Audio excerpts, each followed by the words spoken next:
Obsesión. Yo obsesivo, volviendo siempre a Obsesión. Doble disco de oro digital, ¿no? ¿Cómo recibiste la noticia? Verás, yo estaba en Chicago y yo tenía 4 fechas hasta diciembre. Se cancelaron esas fechas por el tema migratorio, hay mucha tensión y, y nada, entonces yo tenía que regresar a Miami porque tenía mis cosas ahí y demás. Y entonces, claro, el Arturo me dice, oye, Fernando, ¿qué fue cuando grabamos el siguiente disco? Digo, ¿cómo cuando grabamos? Yo estoy listo, loco, grabemos. Y ¡pum! Nos metimos a grabar, loco. Entonces, para esto yo había grabado unas baterías en una visita que hice aquí por enero en Ecuador. Y pues con nuestro amigo José Luis Márquez, que también fue coproductor en otros temas, grabamos en su estudio, Wave, grabamos las bajos, grabamos en otro estudio, en el del Nacho, unas baterías, y me fui a Miami. Y en Miami no paramos, pero ni un segundo. Para esto, anécdota. Yo ya estaba otra vez contra las cuerdas, porque allá El tiempo, ¿no? no, y la plata. La plata. O sea, es carísimo, carísimo. Tienes que pagar renta, comida, todo es carísimo. Más caro hacer música en Estados Unidos que acá en Ecuador.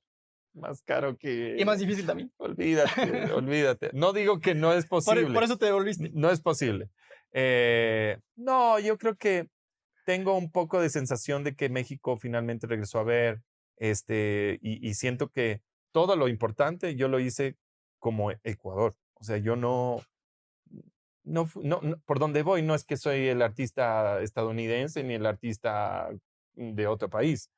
Y entonces esas cosas sí me han hecho pensar en cómo, cuál es el verdadero valor, que es lo que tú constantemente me estás preguntando. Entonces, esa es mi obsesión, ¿ves?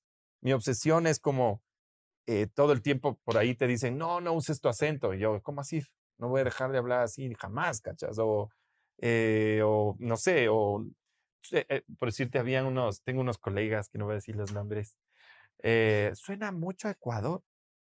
Digo, es que eso Suena. para mí es esencial. ¿Cachas? O sea, yo crecí con marimbas, con guitarreros pasilleros, inclusive con argentinos tocando zambas, tangos, pero para mí es súper importante eso. Entonces, hemos mantenido la esencia y esa es mi obsesión. Y bueno, hablando de discos, ahora sí ya más generalmente de los discos Ah, pero de espérate, Fernando. lo del disco de oro, no te respondí. Ah, sí, el doble disco de El oro. doble disco de oro. ¿Cómo Entonces, recibiste la yo noticia? estaba así como en Chicago, después regreso a Miami, no sé cómo, no sé cuánto, y ya estaba medio tenso internamente porque no sabía cómo iba a tomar forma y conversamos el Arthur y yo con unos empresarios, les contamos cuál era nuestra idea y aparte que les habíamos dicho que no nos vamos a salir de nuestra onda, que no íbamos a entrar en lo urbano ni más, sino que nos gustaba el rock en español, porque el Arthur es de Chile, yo de Ecuador, siempre ha sido nuestra influencia el rock en español, y esta es nuestra propuesta. Y les hicimos oír, nos vieron grabando todo y nos dijeron, les compramos los discos, porque yo había propuesto que sea en una página y demás, pero claro, todo era como solo en el aire, ¿Y cómo funciona? A ver, uno eh, dice, a ver, los discos de oro es en físico al menos, ¿no? por ventas, Exacto, por ventas. sí, ¿Cómo funciona en digital? en digital es por ventas igual, Ujú. ¿ya? Entonces, lo que yo ahora, digamos, creé es una opción en donde yo personalmente te vendo mi disco. ¿Ves? Entonces, Que esté en pachiquito.com, en por cierto, ¿no? pachequito.com, entren a pachequito.com, ahí vas a ver, pues tener unos previews de las canciones y tienes un botón que dice download. Ese te bajas el disco directamente. No está en plataformas, pero pueden utilizar el tema y demás. Entonces, dicho esto, logramos vender el disco básicamente como un cuadro de arte.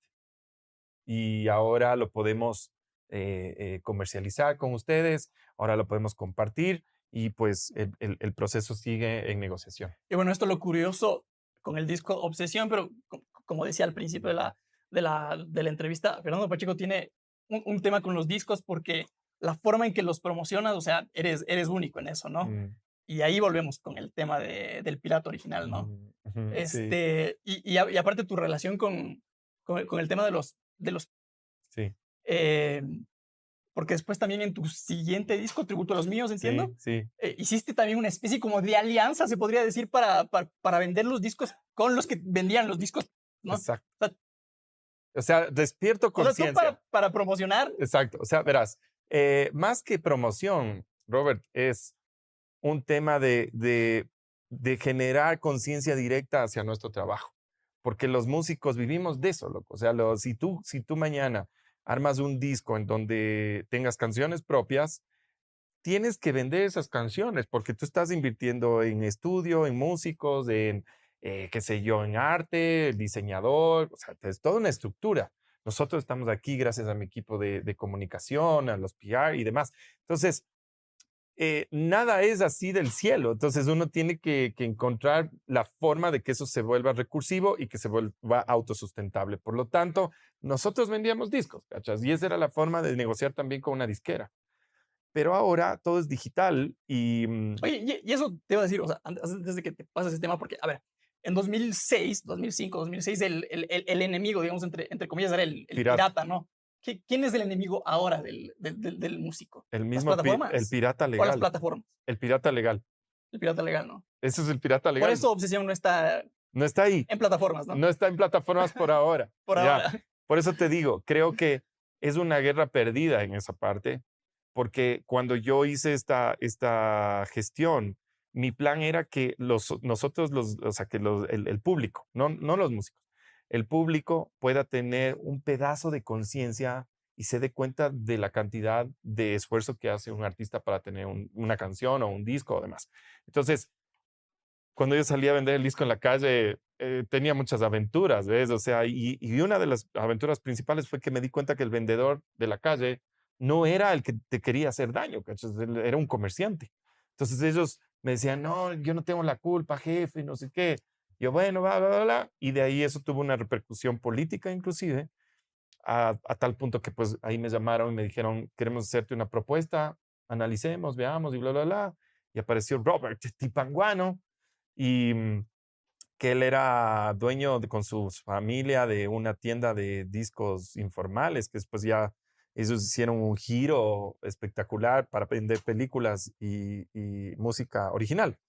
Em, y pues ese era el camino, que de alguna manera creo que en la parte digital pasó lo mismo. Es decir, Spotify y cualquier plataforma es una plataforma que venían de los Oye, y de alguna forma, Pirates. ¿Te acuerdas de eso o no te acuerdas mucho? y, y de alguna forma, yo digo en ese tiempo, cuando comprabas los discos físicos, era una especie también como de medición del éxito, ¿no? A A eso ver, vas. porque, Ahí a ver, vas. si tu disco no estaba en la tiendita del vendedor pirata, es porque no tenías éxito nada más, ¿no? O sea, más que en la tienda De del alguna forma. pirata, más que en la tienda del pirata, que tu disco no esté en una góndola de Tower Records o de Music Plus. Entonces implicaba que tú no, o sea, que tú no, esa era es la manera de comercializar tu música. O sea, a ver, te pongo un ejemplo. Si tú quieres esta chaqueta, ¿no es cierto?